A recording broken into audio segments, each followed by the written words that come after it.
Buenos días con todos. Nuevamente desde la unidad de telesalud y telemedicina del Hospital Cayetano Heredia.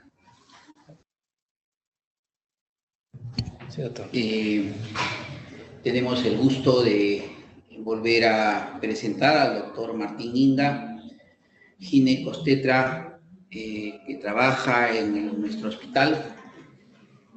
Él nos apoya en muchas actividades académicas, de capacitación, de tal manera que hoy día vamos a volver a continuar con el tema anticoncepción en el primer nivel de atención. También darle un agradecimiento a todos ustedes por la gran aceptación que tenemos en nuestras visitas en el canal de YouTube, ¿no? Y estamos cada vez viendo de que nuestra estadística informa que nuestras visualizaciones en este canal son más frecuentes, mucho más frecuentes. Estamos sorprendidos de cómo están ustedes participando. También informarles, como siempre, que nuestras actividades académicas van a ser grabadas y presentadas más tardar al día siguiente. Sin más preámbulo y confiando en el conocimiento y la gran experiencia del doctor Inga, los dejo para que haga su ponencia del día de hoy. Adelante, doctor Inga. Bien, buenos días, muchas gracias, doctor Salvador. Bien, hoy día continuamos con lo que habíamos iniciado la semana pasada, que es anticoncepción en primer nivel de atención. Ahora ya dirigido a la parte hormonal, al uso de la parte hormonal. Bien, lo primero que anticoncepción hormonal combinada, vamos a tener muchas presentaciones, muchas composiciones. Lo que nos facilita también es las vías de administración, ya son muy diversas, son muy variadas. A diferencia del inicio de la experiencia de anticoncepción por los años 60, donde se disponía de muy poca variedad. Entonces, habían definitivamente alguna restricción en ese aspecto. Actualmente se tiene como elección las dosis bajas de estrógenos, es decir, dosis de etinilestradiol menor o igual a 35 microgramos. Y bueno, también hay algunos preparados de aparición reciente que tienen otros tipos de estradiol, como por ejemplo el valerato de estradiol. Hay que considerar diferentes patologías o factores de riesgo que puedan estar condicionando el uso de los anticonceptivos, ¿ya? Y también recordar que la edad por sí sola no es un impedimento para el uso de estos anticonceptivos. Nuevamente, en la anamnesis, evaluar presión arterial, índice de masa corporal. Siempre incluirlo dentro de la evaluación inicial de las pacientes, por lo menos ese aspecto, ¿no? Esos puntos. También recordar que hay muchos efectos beneficiosos que a veces no se le comunican al paciente o el paciente los desconoce, y al no hacer, digamos, una propaganda de estos efectos beneficiosos, se va a jugar en contra del uso prolongado y continuo y el buen uso de estos anticonceptivos. Bien.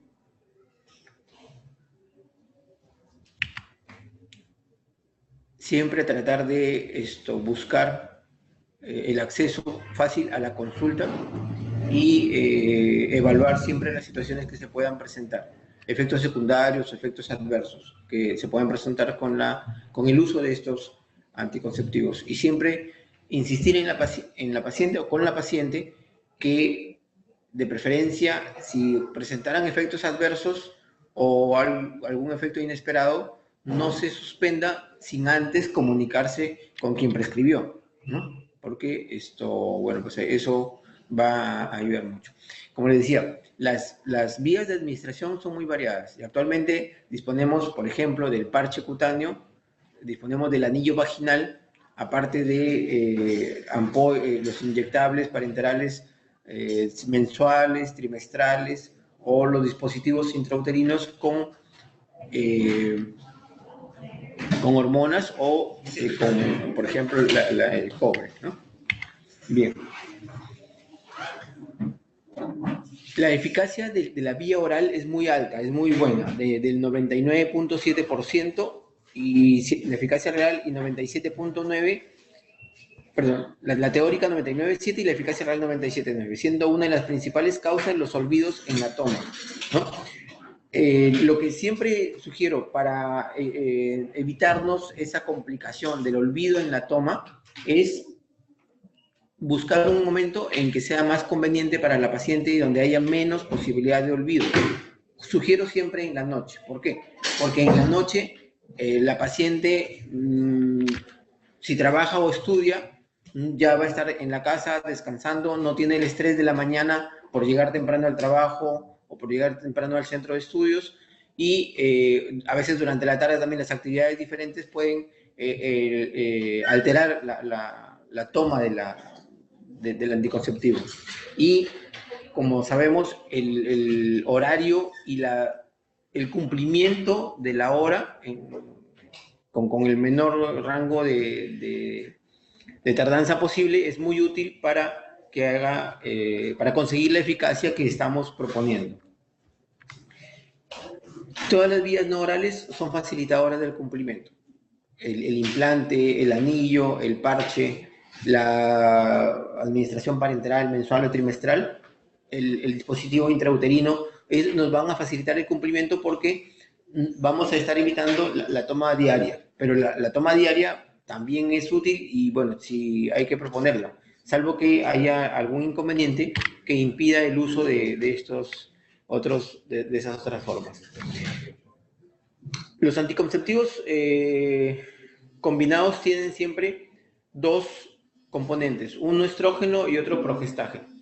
Y la acción anticonceptiva va a tener que ver con la acción sobre el eje hipotálamo, hipófisis, ovario, que inhibe la producción de FSH y de LH también, lo que impide la ovulación, siendo este el mecanismo más importante, ¿no? La ovulación inhibir la ovulación es el principal propósito de la anticoncepción hormonal.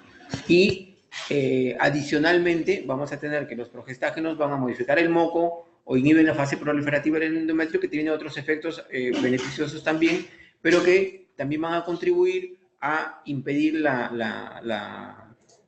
el embarazo. Al inhibir la FSH también se impide el desarrollo folicular. Hay que recordar que al interrumpir la toma de los anticonceptivos combinados se recupera la función del eje. Por eso no debe pasarse más de 7 días de descanso cuando los anticonceptivos son de 21 días, ¿no? Porque eso ya deja que el ovario empiece a recuperar su función. Entonces, y eso puede estar complicando la eficacia del método anticonceptivo. Bien, un esquema que nos muestra cómo participan los estrógenos y los progestágenos, inhibiendo la LH, inhibiendo la ovulación, inhibiendo la maduración del endometrio, disminuyendo la motilidad y aumentando el moco cervical en características que impiden la progresión de los espermatozoides. Bien. ¿Qué estrógenos tenemos para uso? Básicamente, etinilestradiol es el que más tiempo se ha usado y el que más se combina en la vía oral. El valerato de estradiol es de dosis menor, es de menor uso. Hay pocos productos que ya incluyen el valerato de estradiol, y la otra forma, el estradiol micronizado. Según las dosis de etinilestradiol, básicamente etinilestradiol es el principal o el que guía un poco la administración de estos productos. El etinilestradiol puede ser considerado de dosis alta, de dosis baja o dosis ultra baja, según la cantidad. De 40 a 50 microgramos dosis alta, de 20 a 35 dosis baja y de 15 dosis ultra baja.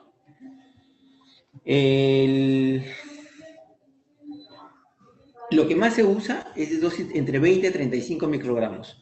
Las dosis altas, muy pocas veces está indicado, y la dosis baja, dependiendo. Generalmente se puede usar de preferencia en pacientes que inician muy jóvenes, adolescentes, principalmente, o pacientes ya mayores, de preferencia por encima de los 40 años, para que no haya mucha interferencia con los procesos hormonales que se están dando en ellos.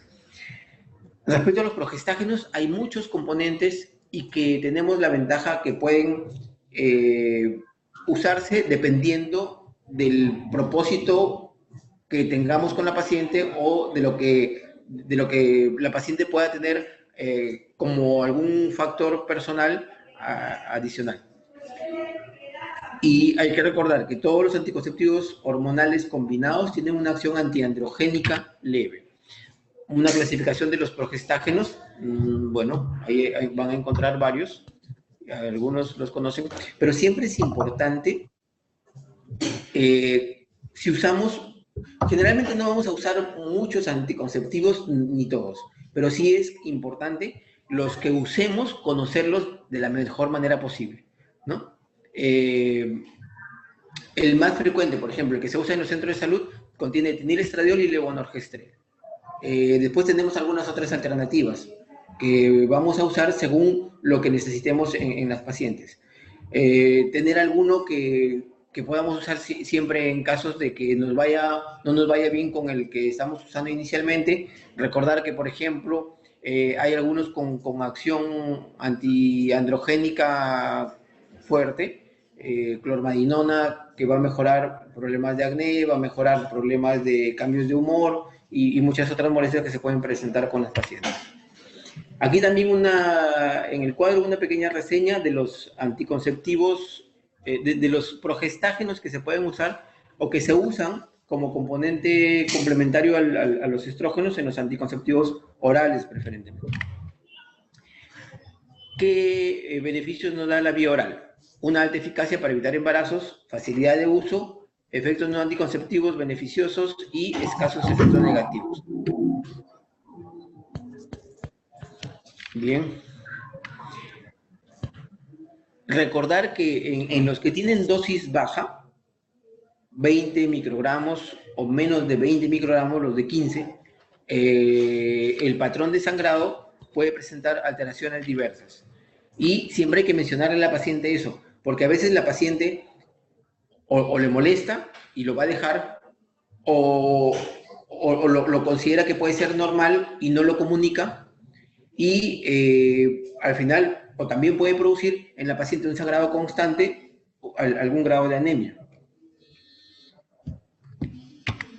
Bien, se inicia la toma el primer día de la menstruación en la vía oral, y si se inicia después, hay que recordar que tenemos hasta el 5.º día para poder iniciar el método anticonceptivo, y que en caso de que se inicie hasta el 5.º día, se debe añadir siempre un método de barrera durante la primera semana.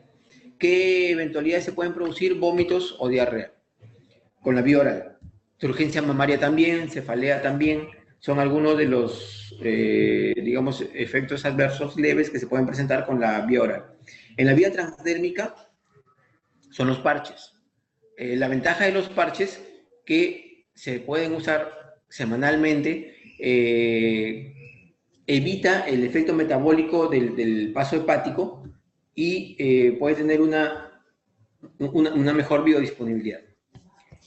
Tiene un mínimo efecto androgénico y un perfil similar al de la progesterona. Bueno, las características del parche: un diámetro de 3.6 centímetros, tiene 3 capas y hay una liberación de pequeñas cantidades diariamente a través de la piel y por la absorción transdérmica. ¿Qué zonas se pueden usar? Las nalgas, el abdomen, la parte superior de la espalda o la parte exterior del brazo. Nunca colocar el parche en las mamas. No debe considerarse las mamas como una zona donde coloquemos el parche para evitar problemas de absorción. Siempre colocarlo sobre una piel sana, intacta, limpia, seca, sin vello y sin productos cosméticos. Recordar esto porque bueno, las pacientes generalmente tienden a usar siempre cremas o algunas sustancias que pueden interferir con la absorción del producto.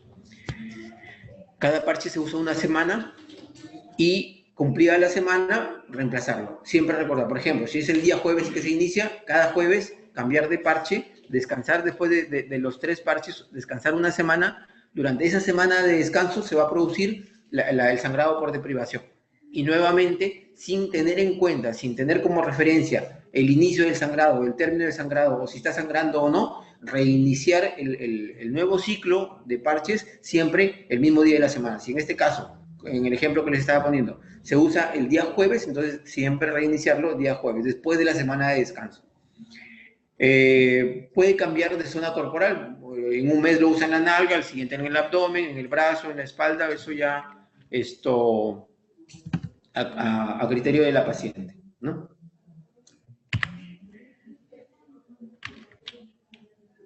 Si se inicia el uso del parche el primer día de la menstruación, existe una eficacia anticonceptiva desde el primer día, igual que con el anticonceptivo oral. Si se inicia hasta el 5.º día o después del primer día, siempre asegurarse con un método de barrera los primeros 7 días de uso. ¿Qué eventualidades pueden suceder? El despegamiento del parche, que sea total o que sea parcial. Y eso va a depender del tiempo en el que nos demos cuenta. Si ha transcurrido menos de un día que se vio el parche bien adherido, menos de 24 horas, entonces simplemente se saca ese parche, se coloca uno nuevo y se continúa como si no hubiera pasado nada. Pero si han transcurrido más de 24 horas, ahí sí, se retira el parche, se coloca uno nuevo y dependiendo de las condiciones puede ser que se reinicie un nuevo ciclo o se pueda suspender y esperar el sangrado por deprivación. Recordar también que la eficacia disminuye en mujeres con peso superior a los 90 kilos por su imprevisible absorción. Esto también es importante. Quizás no una contraindicación, pero sí un punto a tomar en cuenta porque puede generar mayor falla de método, ¿no? Entonces, si no tenemos en cuenta eso, por eso el índice de masa corporal y, bueno, también la medida de la presión arterial, que luego lo vamos a ver en otro momento. Por vía vaginal, el anillo vaginal es un anillo que tiene un material sintético y, a ver, es un aro flexible de un material etilenvinilacetato y es colocado en la mujer en la parte interior de la vagina. Bien, una vez que se adquiere el anillo vaginal en la farmacia, fuera de la cadena de frío, tiene solo hasta 4 meses para poderse usar, ¿no? Y debe conservarse a temperatura ambiente. Recordar esto, no superior a 30 grados de temperatura ambiente. La época que estamos viviendo a veces incrementa las temperaturas ambientales y en algunos casos, en época de verano, puede llegar a temperaturas mayores a 30. En algunos casos o en algunas zonas también, ¿no? Entonces recordar eso. Bien, este es el anillo. Es un anillo flexible que se coloca en vagina y que la paciente lo puede colocar sin ninguna dificultad. Es muy fácil según la colocación. El anillo debe permanecer en vagina durante 3 semanas y como el parche. Se usa 3 semanas y luego se retira, se deja de usar el anillo vaginal durante una semana y en esa semana de descanso, entre comillas una semana de descanso dentro del ciclo, se va a producir el sangrado por deprivación hormonal. Bien, igual que con el parche, el día de la semana debe coincidir siempre, tanto como para poner el anillo como para retirarlo, ¿ya? Y recordar lo otro, de colocarse entre el primero y el 5.º día, con las mismas características del otro. Si se coloca en el primero, no hay problema con seguridad adicional. Si se coloca después del primer día, hasta el 5.º día como máximo, siempre seguridad adicional los primeros 7 días. Eventualidades, expulsión o extracción accidental, incluso si sucediera la expulsión accidental, se puede, si no ha transcurrido más de 3 horas, continuar sin ningún problema. O incluso si el anillo vaginal dificulta la intimidad, que no es muy probable, pero si dificultara la intimidad, se puede retirar hasta por un plazo máximo de 3 horas, ¿no? Y luego recolocarlo, ¿ya? Esto también se toma como referencia para cuando ha sucedido una expulsión o una extracción accidental. Y lo otro es depende de en qué semana del ciclo está, en qué semana de uso del anillo. Si está en la primera semana, bueno, tendría que usar algún método adicional, pero si está en la segunda o tercera, dependiendo, ¿no? Si está en la segunda, se puede continuar igual, y si está en la tercera, se puede ya incluso retirar para que se produzca el sangrado por deprivación. Bien, en la vía intramuscular, tenemos aquí las ampollas mensuales, con dos composiciones, básicamente, enantato de noretisterona y valerato de estradiol, y la otra con algestona, acetofenida y benzoato de estradiol. Cualquiera de estas dos son que se pueden usar mensualmente, y hay que recordar, igual que siempre, usarla el primer día de menstruación, idealmente, usarla siempre el mismo día del mes, es decir, por ejemplo, si se usó inicialmente el 5 de octubre, por ejemplo, ¿no? O si usó el mes pasado, el 5 de septiembre. Luego, usarla el 5 de octubre y el 5 de noviembre y el 5 de diciembre y así sucesivamente. Adicionalmente, si por ejemplo en pacientes, otra de las ventajas de la ampolla intramuscular es que es discreción, les ofrece discreción. Pacientes jóvenes que, bueno, no quieren que sepan que la mamá no quieren que las mamás o los papás sepan que se cuida, entonces su ampolla mensual. Pero si por ejemplo uno el 5 de algún mes cae domingo y está en su casa y no puede salir de ninguna manera, que se coloque la ampolla o un día antes o un día después. Teóricamente tenemos un margen de hasta 3 días antes o 3 días después para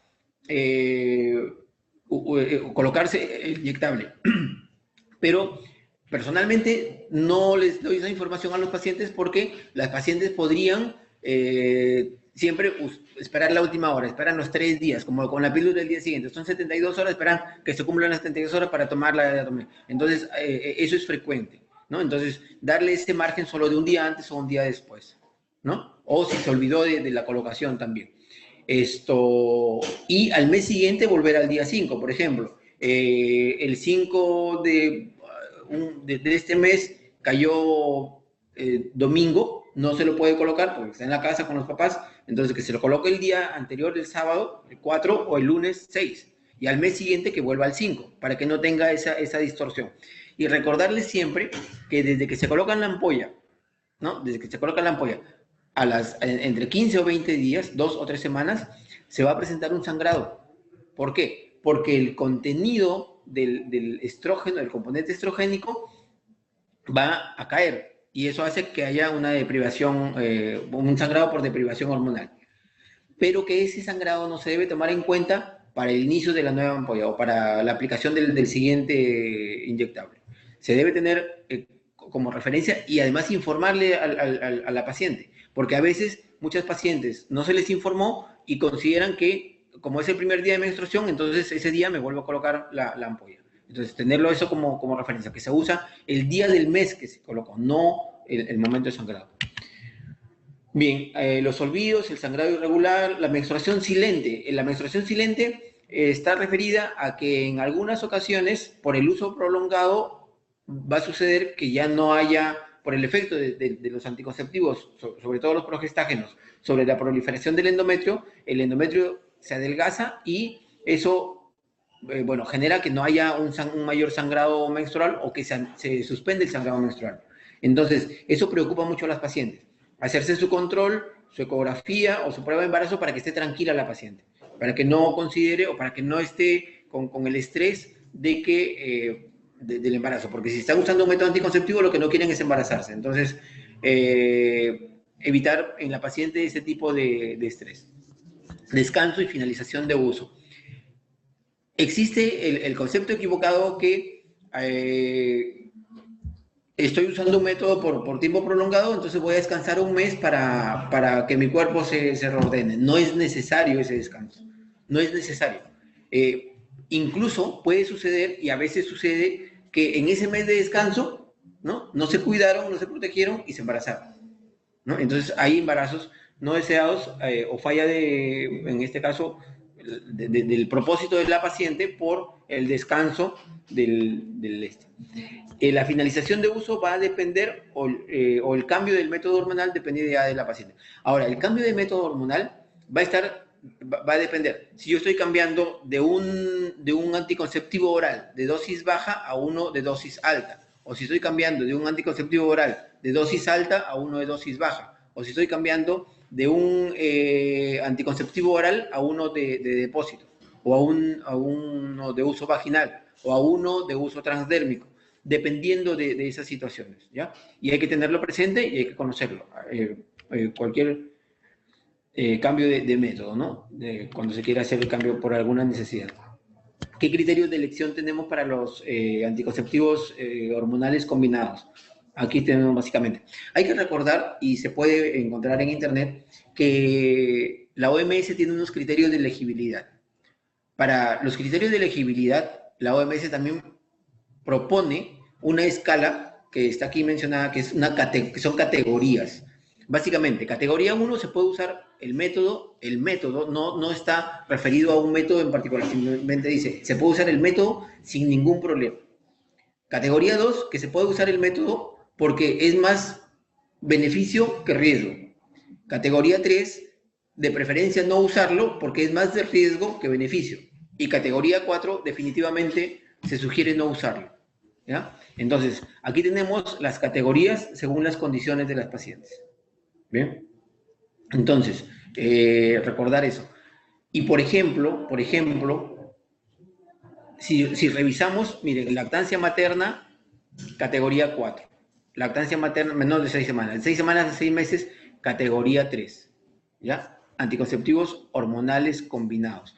Pero también es una costumbre muy frecuente proponer el uso de anticonceptivos de depósito, de solo progestágenos, para pacientes puérperas, ¿no? Y si revisamos la categorización de los anticonceptivos de depósito inyectable de 3 meses para puérperas, la OMS lo considera como una categoría 3. ¿A quién considera como categoría 1 o 2? Algo así. Es a las píldoras de solo progestágenos.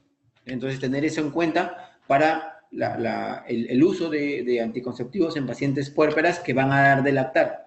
Porque también va a haber pacientes puérperas que no tengan interés o por alguna razón, por ejemplo, pacientes con alguna patología adicional, VIH, pongamos un ejemplo, no van a poder dar de lactar. Entonces podrían ya usar anticonceptivos combinados. Y así hay varios casos que pueden. Ahora, interacciones farmacológicas. Hay que tener en cuenta estas interacciones farmacológicas. ¿Por qué? Porque sin saberlo a veces podemos estar produciendo algún efecto adverso o estar produciendo alguna disminución en la eficacia del anticonceptivo que está usando la paciente. Son los fármacos que provocan una inducción enzimática a nivel del hepatocito, ¿ya? Induciendo actividad del citocromo P450, lo que provoca disminución de los niveles plasmáticos hormonales. Esto porque la mayoría, casi todos los estrógenos tienen metabolismo hepático y varios progestágenos tienen metabolismo hepático. Y otros progestágenos tienen metabolismo renal. Entonces, es importante considerar este aspecto de las interacciones farmacológicas. ¿Qué fármacos? Toda esta lista que está acá. Antiepilépticos, antibióticos. Miren, rifampicina en pacientes con tuberculosis. Antirretrovirales, también hay que considerarlo. Fitoterapia, también. Si se utilizan estos fármacos, se debe reforzar o cambiar el método anticonceptivo, ¿no? Dependiendo del interés del paciente y dependiendo de cuál sea el fármaco. O se puede modificar el fármaco que esté usando. Quizás algún antiepiléptico que no esté aquí en la lista, ¿no? Valproato, por ejemplo, no está en la lista. Considerar, a ver, rifampicina o rifabutina, puede ser que haya algún otro. O algún antirretroviral que esté incluido en esta lista y que la paciente no esté usando. Entonces, eso hay que tener en cuenta. Pero como norma, los anticonceptivos hormonales combinados no son un buen método en mujeres que toman este tipo de medicamentos, de los que están en la lista. Revisar la lista o tenerla siempre a la mano y hacerle siempre, de vez en cuando, algún recordatorio. Los anticonceptivos hormonales combinados pueden aumentar niveles de ciclosporina, teofilina y warfarina, por lo mismo, por el metabolismo hepático. Y también puede ocurrir aumento de niveles séricos de etinilestradiol si se toma etoricoxib. Rosuvastatina, por ser inhibidores de enzimas hepáticas. Bueno, algunos detalles para tener en cuenta. Efectos adversos menores, Sangrado intracíclico que se puede presentar, como les decía, entre una fecha de menstruación y otra, ¿no? Sangrados que continúan desde que persisten desde el inicio de la aplicación del método hasta la siguiente aplicación, por ejemplo. Las náuseas, sangrados silentes, esto puede ocurrir generalmente al inicio del contacto con el anticonceptivo hormonal y siempre se da de plazo hasta 2 o 3 meses para que mejoren los síntomas. Puede que se presenten el primer mes, la paciente refiere, bueno, tengo estas molestias, hay náuseas, estoy con sangrado, me incomoda, ya, bueno, esperemos un mes más a ver cómo va. Debería en el segundo mes disminuir la molestia y en el tercer mes ya casi desaparecer. Si eso no sucede, podemos cambiar el método, ¿no? Urgencia mamaria premenstrual y cefaleas también es otra de las molestias o los efectos adversos menores que se pueden presentar, sobre todo por el componente estrogénico. Se refiere que el componente estrogénico puede ser. Bien, si hay mastalgia, bueno, pues disminuir la dosis puede mejorar la molestia. En el cloasma, algunas pacientes van a presentar pigmentación como en la gestación de la zona facial por efecto de los componentes de esto. Entonces, por la sensibilidad de la paciente. Conviene en estos casos o disminuir la dosis o indicarle a la paciente que lo tome de preferencia en la noche, cuando no hay exposición al sol y las cargas hormonales son mayores. Por eso se produce acneo y hirsutismo. Tendríamos que si el anticonceptivo produce acneo y hirsutismo, elevar la dosis o cambiar el componente a algún progestágeno de efecto antiandrogénico mayor. La cefalea, bueno, también se puede presentar en algunos casos. Hay alguna discusión respecto al aumento de peso, a la disminución de la libido y a los cambios de humor con el uso de anticonceptivos hormonales combinados. Esto varía y no se precisa con exactitud si está asociado o no. Sin embargo, algunas pacientes refieren, ¿no? Estoy subiendo de peso desde que estoy usando tal pastilla, o que me da más hambre. En realidad no tiene relación, ¿ya? Pero podrían presentarse y la paciente atribuirlo al uso de anticonceptivos. Bueno, en la enfermedad cardiovascular, el tromboembolismo venoso, tromboembolismo venoso profundo, trombosis venosa profunda, tromboembolismo pulmonar, problemas arteriales también.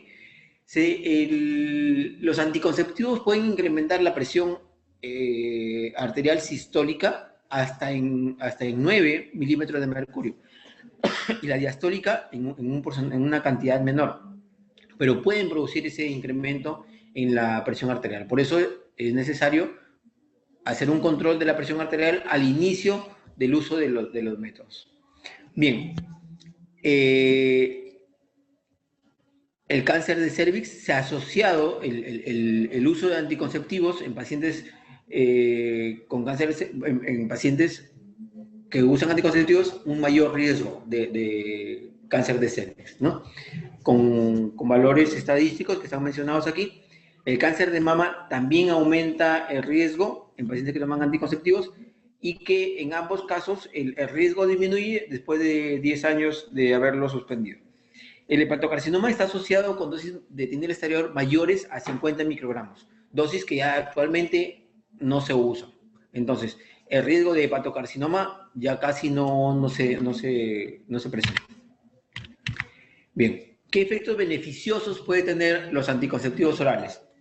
Tenemos que la reducción de riesgo de embarazo no deseado y de aborto, que es el propósito principal por el que la paciente busca anticoncepción, por el que la pareja busca anticoncepción. No queremos embarazarnos ahora, queremos embarazarnos cuando terminemos la universidad, cuando terminemos el proyecto, cuando consigamos un mejor trabajo, diferentes motivos, pero el propósito es no embarazarse. Y ese es el propósito que tenemos que asegurarle a la paciente y a la pareja.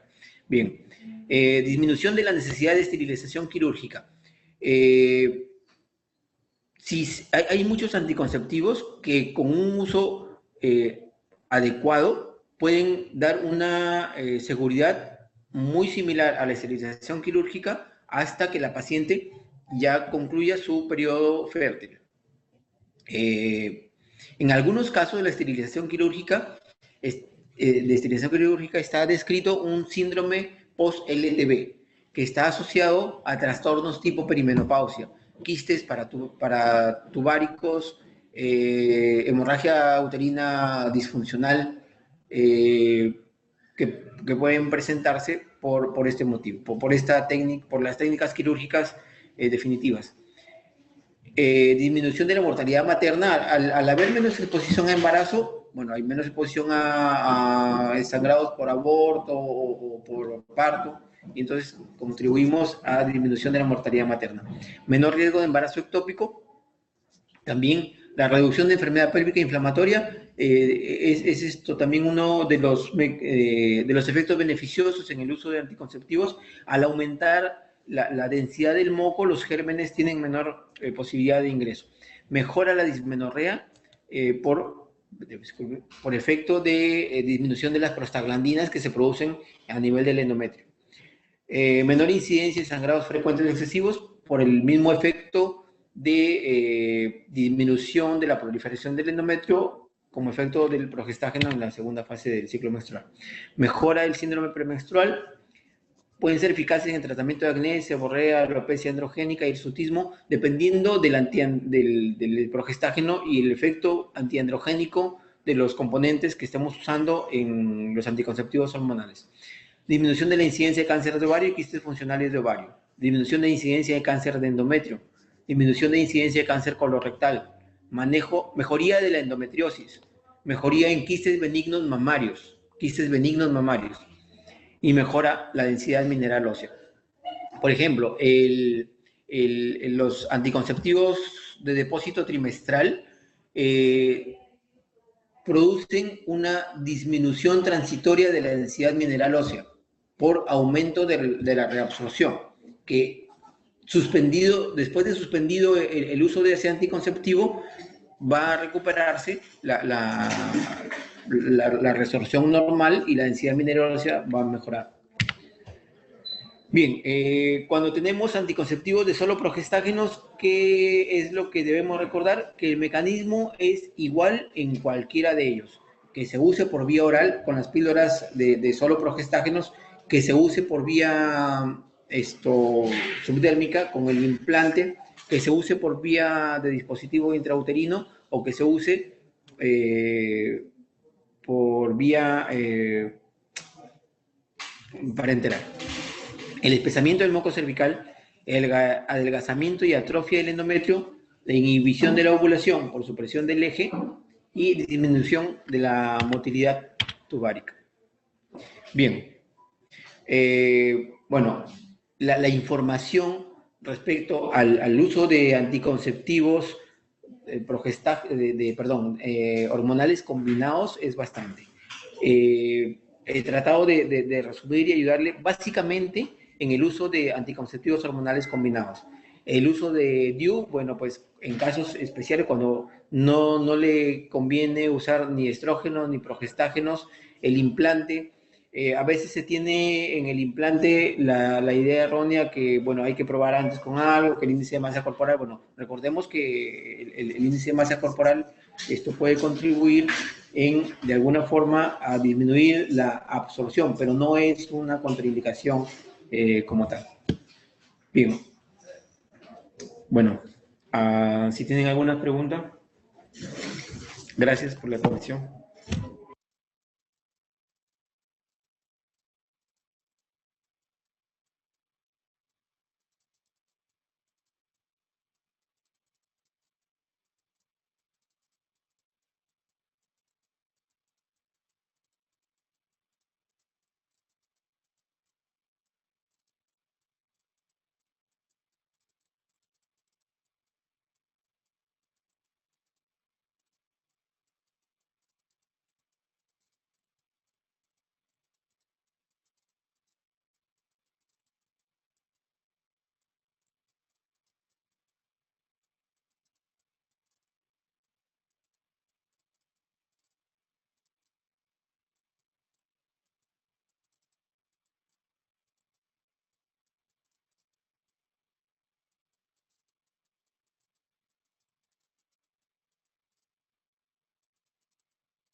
Ya.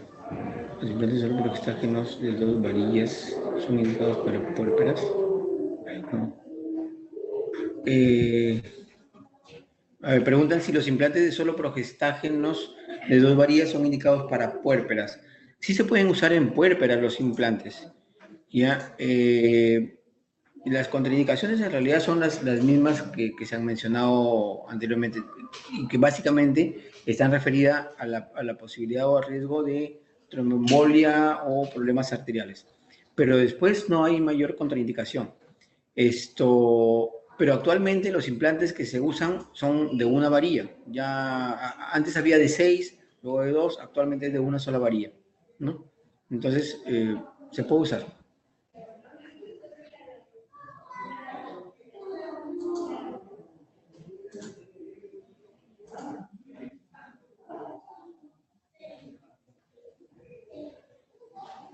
Minsa.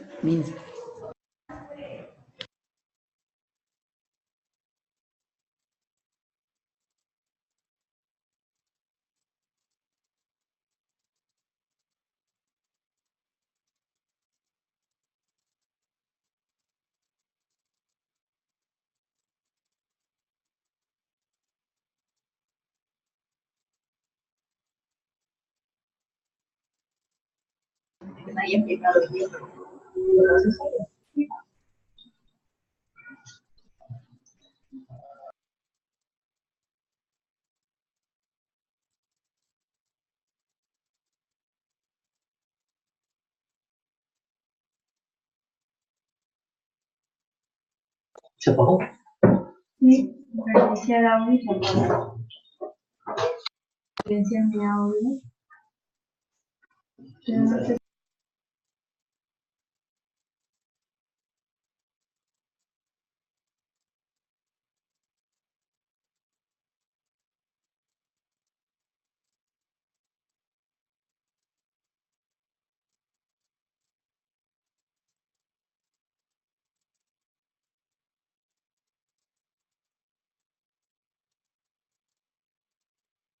Ya, si preguntan si en el caso de vómitos al tomar la pastilla de anticonceptivos orales, si el vómito se produce antes de las 3 horas, debería repetir una nueva toma. Pero si el vómito se produce después de las 3 horas de ingesta, generalmente ya hubo absorción y no hay necesidad de que vuelva a tomar una nueva tableta, una nueva píldora. Eso respecto al caso de que se presente vómitos al tomar el anticonceptivo. O en pacientes con diarrea también, ¿no? Porque al aumentar el tránsito intestinal, la absorción puede disminuir.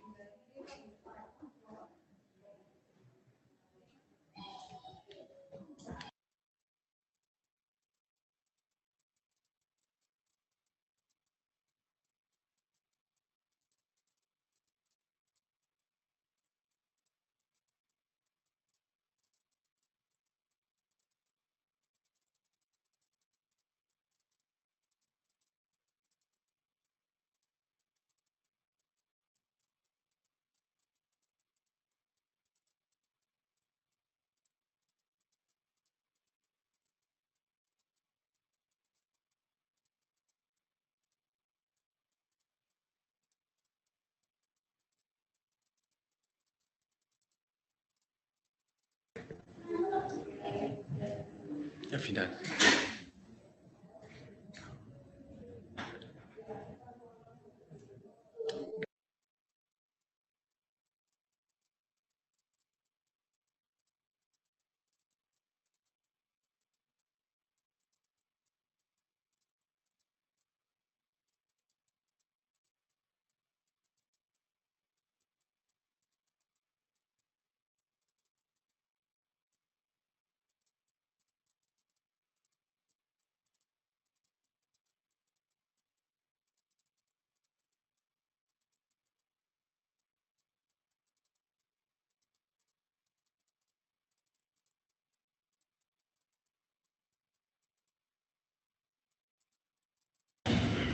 Está activo.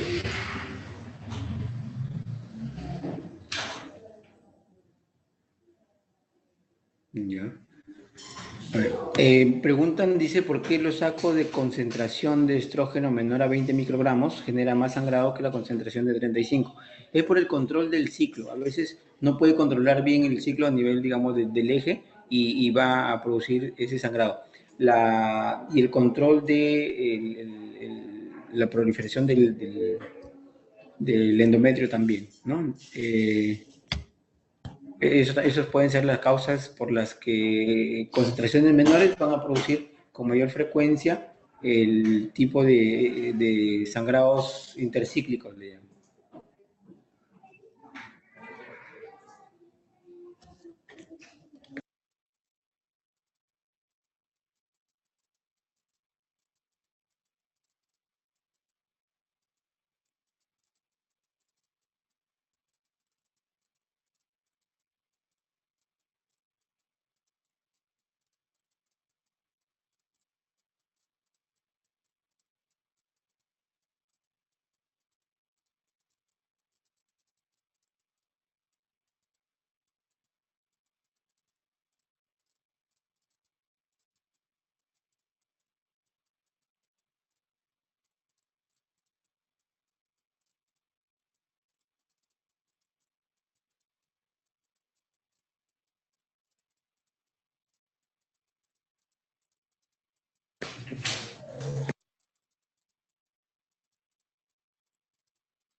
Bien, bueno, agradeciendo la atención que han prestado a la presentación respecto a este tema.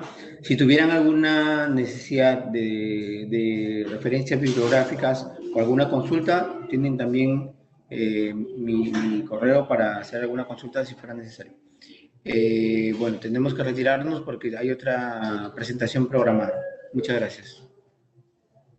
A ver.